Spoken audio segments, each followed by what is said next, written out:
इस कार्यक्रम के पुण्यार्जक हैं डॉक्टर श्री कमल कुमार जैन, धर्मपत्नी डॉक्टर मधु जैन, पुत्री एवं दामाद श्रीमती स्मिता जैन, श्री राहुल जैन, पुत्र एवं पुत्रवधू डॉक्टर मनीष जैन, डॉक्टर ऋतु जैन, पौत्र प्रभव जैन, पौत्री प्रथा जैन, नाती एवं नतबहू ऋत्विक जैन, श्रीमती जागृति, नातिन अनुष्का जैन, फर्म मनीष हॉस्पिटल, सिधौली, सीतापुर, उत्तर प्रदेश।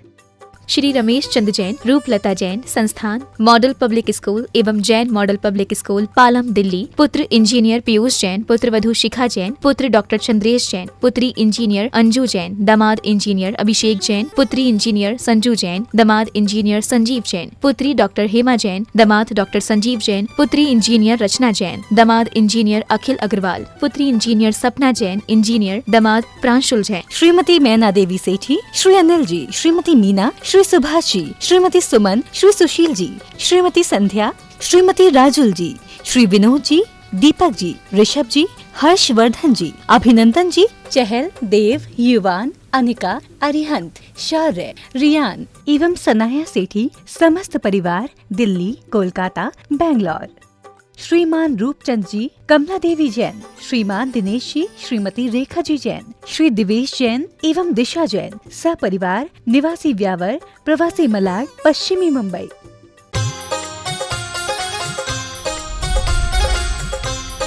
प्रमाणिक समाधान। नमोस्तु गुरुवर। जिस प्रकार रोग को दवाइयों से ठीक किया जा सकता है और विष को मंत्र प्रयोग से ठीक किया जा सकता है, तो मोही और मूर्ख जीवों को ठीक करने का सटीक और अचूक उपाय क्या है? अग्नि को पानी से बुझा सकते हैं, रोग को दवाइयों से ठीक किया जा सकता है। हम मोहियों के मोह को कैसे ठीक किया जा सकता है? मोह को ठीक करने का बड़ा अचूक उपाय वो है वीतराग विज्ञान की बटी का सेवन। अगर वेद विज्ञान का सेवन कर लो, जीवन के यथार्थ को जान लो, तो एक पल में सारा मोह समाप्त। लेकिन मुश्किल यही है कि लोग जानते तो हैं पर इसका सेवन करना नहीं जानते। जीवन के यथार्थ को समझने वाला व्यक्ति ही मोह से मुक्त हो सकता है। नमोस्तु गुरुवर। भारतीय संस्कृति में एक संस्कारवान बेटी और बहू का क्या दायित्व है? संस्कारवान बेटी और बहू का क्या दायित्व? मैं समझूंगा अगर संस्कारवान बेटी होगी तो दूसरा पक्ष अपने आप पूरा हो जाएगा। एक संस्कारवान बेटी वही है जो अपने आचार व्यवहारों से उभय कुल विवर्धनी बने, अपने आचार व्यवहार से दोनों कुलों के गौरव को बढ़ाए। वह एक संस्कारवान बेटी की श्रेणी में आती है। और ऐसी संस्कारवान बेटी यदि किसी घर में जाएगी तभी वो संस्कारवान बहू बन पाएगी। अगर बेटी ही संस्कारवान नहीं तो बहू कहाँ से आएगी? तो मैं ये कहूँगा हर बेटी ऐसे संस्कार पाए, जब वो बहू बने तो उसे देखकर लोग उसके माँ बाप का यश गाए, गुण गाए कि क्या संस्कारवान बेटी आई है, हमारे घर को स्वर्ग बना दिया। अपने आचार व्यवहार से यदि ऐसा कर दिया जाए तो दोनों बातें अपने आप में परिपूर्ण हो गई। नमोस्तु गुरुवर। हमारे बुजुर्गों ने सहज और समर्पण भाव से धार्मिक क्रियाएं एवं मंदिरों का निर्माण अल्प राशि में किया था, लेकिन आज इन क्रियाओं में अथाह धनराशि का व्यय होना क्या आडंबर नहीं कहलाएगा? देखिए, बात जहाँ तक है पुराने समय की और आज के समय की, समय काल के अनुरूप परिवर्तन होता है। हर युग में अच्छाइयाँ रही, हर युग में बुराइयाँ रही। हम लोग एक बात हमेशा जोड़ते हैं कि पहले इससे अच्छा था, पहले इससे अच्छा था, पहले इससे अच्छा था, आज हिसाब गलत हो गया। एक दिन मैं ऐसी ही बात कर रहा था तो एक युवक ने कहा, महाराज पहले खुलेआम द्रौपदी का चीरहरण होता था, आज तो नहीं होता।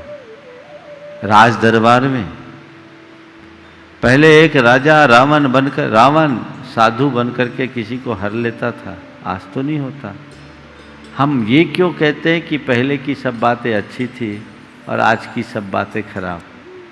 मुझे उसकी बात तार्किक लगी और मैंने ये कहा कि देखो भाई, अच्छाइयाँ और बुराइयाँ हर काल में रही है, लेकिन ये पाठ पढ़ाने की एक परिपाटी है कि हम जब भी कोई तस्वीर लोगों के बीच रखते हैं तो अपनी पुरानी तस्वीर को सामने रख कर करते हैं कि हम क्या थे और क्या हुए। ये बात सही है कि वर्तमान युग में एक बहुत बड़ा परिवर्तन हुआ और हर क्षेत्र में परिवर्तन हुआ। 90 वर्ष पूर्व जो समाज की स्थिति थी तब में और अब में बड़ा अंतर है। समाज क्या, पूरे देश में, और देश में क्या, पूरे विश्व में। वो युग विज्ञान का युग था, आज टेक्नोलॉजी का युग है। उस युग में सुपर कंप्यूटर नहीं था, आज सुपर कंप्यूटर है। दुनिया बहुत आगे आ गई, पूरा विश्व एक छोटे से आपके गैजेट में समाहित हो गया। तो ये जो विस्तार है, इससे लोगों की सोच, प्रवृत्ति और व्यवहार में अंतर आता है।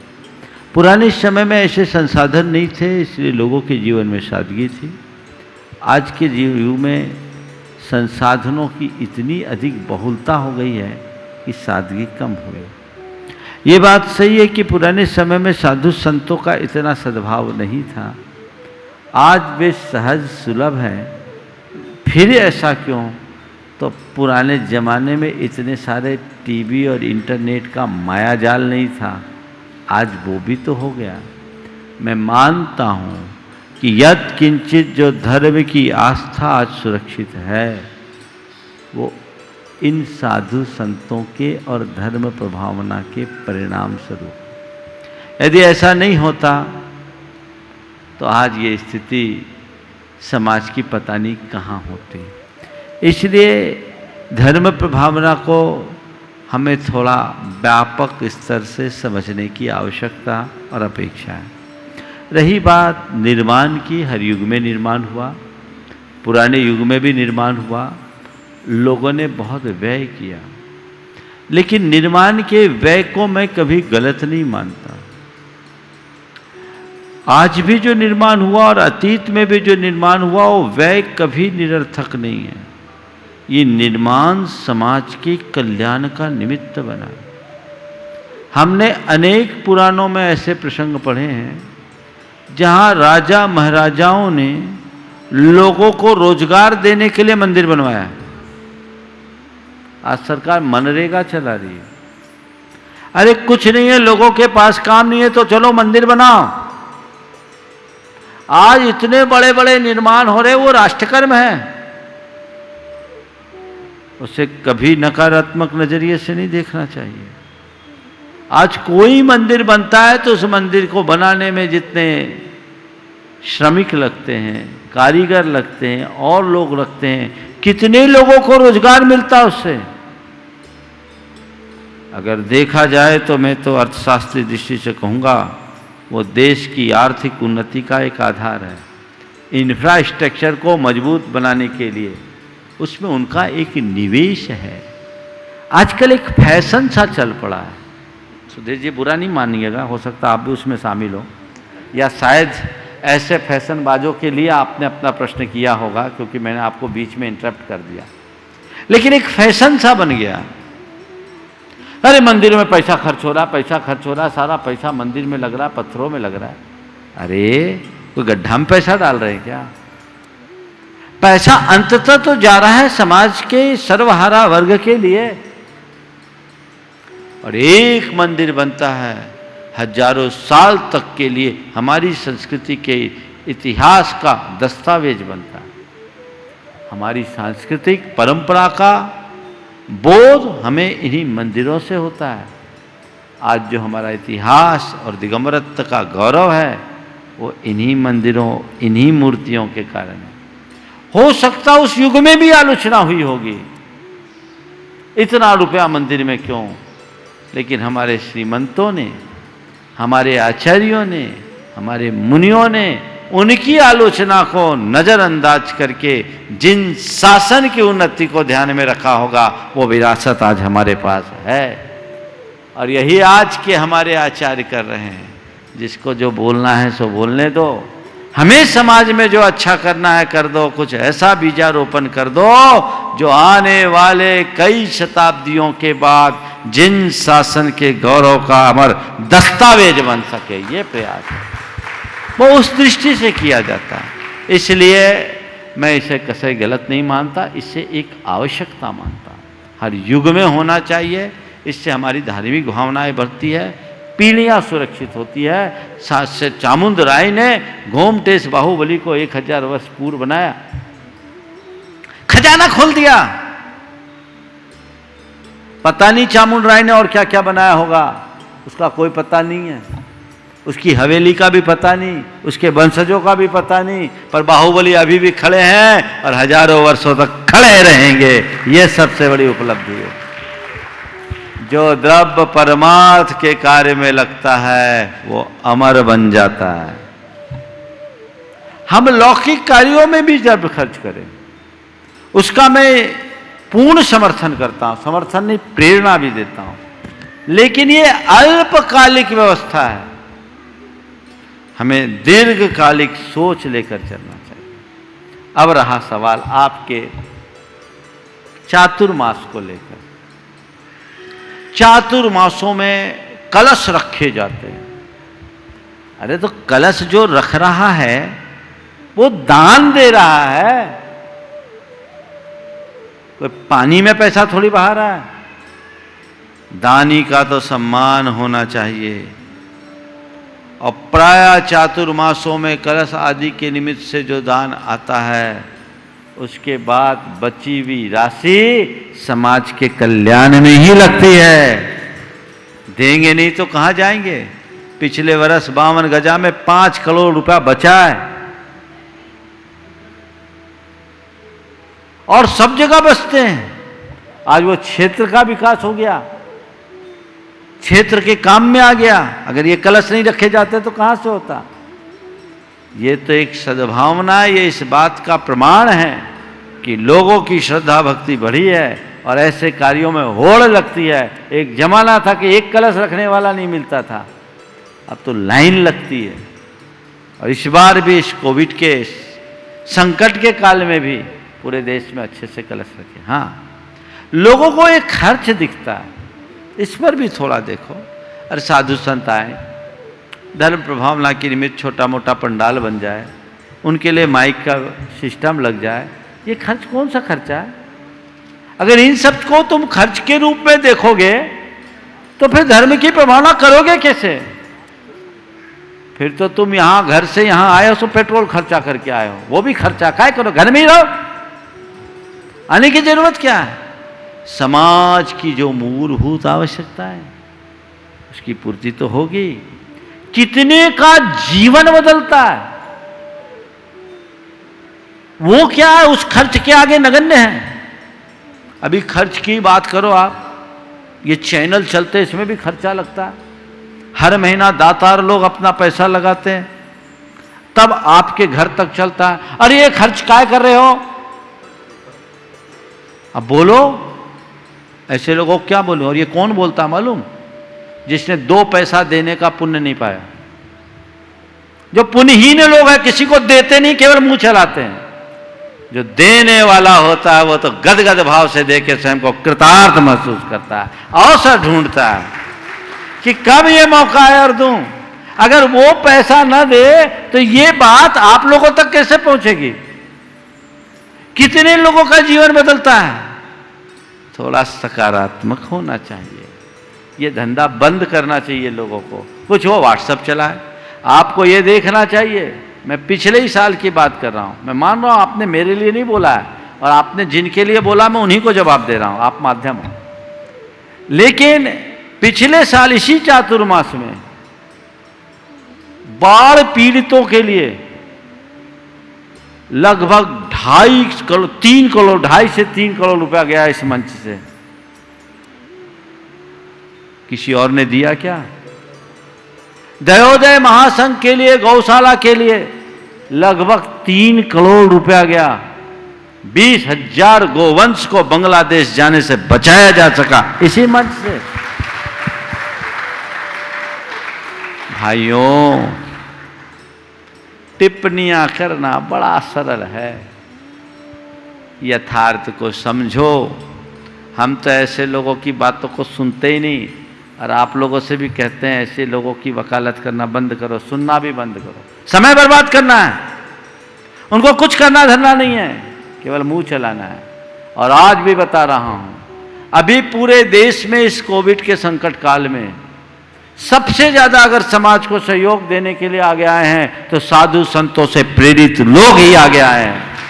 हजारों परिवारों में राशन भेजा है और अभी भी भेज रहे हैं, वो देने वाले दे रहे हैं और कई योजनाएं बन रही है। वे लोग जो इस पर प्रश्न उठाते हैं, वे बताएं कि उनका क्या योगदान है।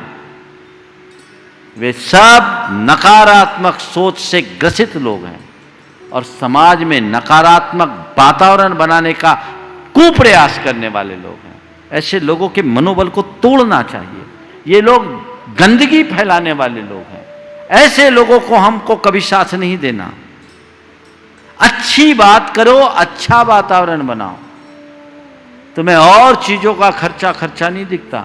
शादी विवाह के लिए कोई नहीं बोलते, प्री मैरिज वेडिंग के बारे में कोई नहीं बोलते, महिला संगीत के बारे में कोई नहीं बोलते, और डेस्टिनेशन मैरिज होता है 5 स्टार होटलों में जाकर के, उसके लिए कोई नहीं बोलते। वहां तो टाई लगा के सबसे आगे आ जाते हैं साहब लोग। तुमको यही दिखता है जिससे समाज को एक रचनात्मक दिशा मिल रही है, जो समाज में एक बहुत बड़ा परिवर्तन कर रहे हैं। ये बात ठीक नहीं है। इस बार तुम लोग एक अच्छी पहल करो, जो बचत है उसको समाज के कल्याण में भी लगाने का लक्ष्य रखो। ये जरूरी है और ये हो रहा और होता है, बिना कहे होता है। जैन समाज कभी पीछे नहीं रही है, इसलिए हमें व्यापकता से सोचना चाहिए। आलोचना करना बहुत सरल है, लेकिन जमीनी हकीकत को समझकर धर्म की परंपरा को आगे बढ़ाना बहुत कठिन। नमोस्तु गुरुवर। समाज में आर्थिक रूप से कमजोर लोगों की मदद करने के लिए सामर्थ्यवान लोगों का क्या उत्तरदायित्व है, और कोई ऐसा मार्गदर्शन प्रदान करें जिससे समाज के संपन्न लोग सामने आकर कमजोर लोगों को सहयोग प्रदान करें। आपने ये कहा है कि समाज के कुछ लोग जो घोर आर्थिक संकट से जूझ रहे हैं, उनके लिए समाज के संपन्न वर्ग के लोग आगे आए। अभी मैं आपको बताऊं, मुझे जो अनुभव हो रहा है वो समाज के तथाकथित संपन्न, जिन्हें हम संपन्न कहते हैं, वो ज़्यादा पीड़ित हैं। वो सब सफ़ेद हाथी पाले हुए हैं, उनकी हालत खराब है। बड़ी बड़ी फैक्ट्रियों के मालिक लोग एनपीए हो गए, उनकी हालत खस्ता है। अब देखो, और उनको भी थोड़ी मोड़ी मदद की ज़रूरत नहीं है, 200-400 करोड़ों की है। आपको पता होगा, समाज में रहते हैं। अब हमको तो दिख रहा है ये इतने पैसे वाला, ये कुछ नहीं दे रहा है। उसके घर घुस के तो देखो उसकी हालत क्या है। उसकी तो रातों की नींद गोल है। मेरी राय में गरीब उतना परेशान नहीं है जितना पैसे वाले परेशान हैं, क्योंकि आजकल समाज में एक नया ट्रेंड चल पड़ा है, ओवर एस्टिमेट बिजनेस का। सबका काम तो लोन से चलता है। बैंकों के भरोसे और बाजार के भरोसे लोग धंधा करते हैं, और ऐसे समय में जिनके कारोबार विगत माहों से एकदम बंद या प्रभावित है, उनके ऊपर कितना बड़ा लोड पड़ा है, हमें तटस्थ भाव से विश्लेषण करना पड़ेगा। हाँ, इसके बावजूद हमारे समाज में कुछ लोग हैं, ऐसे लोग जो इस घड़ी में भी, इस संकट की घड़ी में भी लोगों की मदद के लिए आगे आ रहे हैं। मैं एक ऐसे व्यक्ति को जानता हूँ, अभी की बात बता रहा हूँ, जिस व्यक्ति को करीब 100 करोड़ से अधिक का नुकसान हुआ। उतना बड़ा नुकसान होने के बाद भी उस आदमी ने कहा कि अगर ऐसी कोई ज़रूरत हो तो 10-20 लाख रुपए की मदद देने के लिए मैं तैयार हूँ। और लोग अपने अपने स्तर पर कर रहे हैं, सब जगह कर रहे हैं। योजना बनानी चाहिए। और अभी तो स्थितियाँ ही स्पष्ट नहीं हुई। समाज, पूरे देश भर की जनता जब लॉकडाउन हुआ, भावुक होकर जनता की सेवा में बिछ गई। लेकिन उसके बाद सरकार ने भी अपना खजाना खोल दिया, लेकिन उसमें भी जो वाकई में ज़रूरतमंद थे उन तक कहाँ पहुँच पाए। हमें अभी थोड़े दिन और इसके परिणाम का अध्ययन करना चाहिए, तटस्थ भाव से देखना चाहिए, सरकार की नीतियों का लाभ लोगों को दिलाना चाहिए, समाज को एकजुट होकर आगे आना चाहिए और हर समाज के लोगों को अपने अपने समाज के स्तर पर जो सामाजिक बंधु हैं उनके लिए सहयोग देना चाहिए।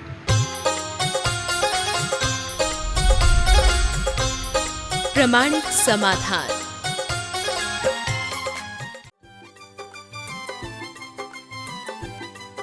इस कार्यक्रम के पुण्यार्जक थे डॉक्टर श्री कमल कुमार जैन, धर्मपत्नी डॉक्टर मधु जैन, पुत्री एवं दामाद श्रीमती स्मिता जैन, श्री राहुल जैन, पुत्र एवं पुत्रवधू डॉक्टर मनीष जैन, डॉक्टर ऋतु जैन, पौत्र प्रभव जैन, पौत्री प्रथा जैन, नाती एवं नतबहू ऋत्विक जैन, श्रीमती जागृति, नातिन अनुष्का जैन, फर्म मनीष हॉस्पिटल, सिधौली, सीतापुर, उत्तर प्रदेश। श्री रमेश चंद जैन, रूपलता जैन, संस्थान मॉडल पब्लिक स्कूल एवं Jain model public school, Palam, Delhi. पुत्र इंजीनियर पीयूष जैन, पुत्रवधू शिखा जैन, पुत्र डॉक्टर चंद्रेश जैन, पुत्री इंजीनियर अंजू जैन, दामाद इंजीनियर अभिषेक जैन, पुत्री इंजीनियर संजू जैन, दामाद इंजीनियर संजीव जैन, पुत्री डॉक्टर हेमा जैन, दामाद डॉक्टर संजीव जैन, पुत्री इंजीनियर रचना जैन, दामाद इंजीनियर अखिल अग्रवाल, पुत्री इंजीनियर सपना जैन, इंजीनियर दामाद प्रांशुल जैन। श्रीमती मैना देवी सेठी, श्री अनिल जी, श्रीमती मीना, श्री सुभाष जी, श्रीमती सुमन, श्री सुशील जी, श्रीमती संध्या, श्रीमती राजुल जी, श्री विनोद जी, दीपक जी, ऋषभ जी, हर्षवर्धन जी, अभिनंदन जी, चहल, देव, युवान, अनिका, अरिहंत, शौर्य, रियान एवं सनाया सेठी समस्त परिवार, दिल्ली, कोलकाता, बेंगलोर। श्रीमान रूपचंद जी, कमला देवी जैन, श्रीमान दिनेश जी, श्रीमती रेखा जी जैन, श्री दिवेश जैन एवं दिशा जैन, सपरिवार, निवासी व्यावर, प्रवासी मलाड, पश्चिमी मुंबई।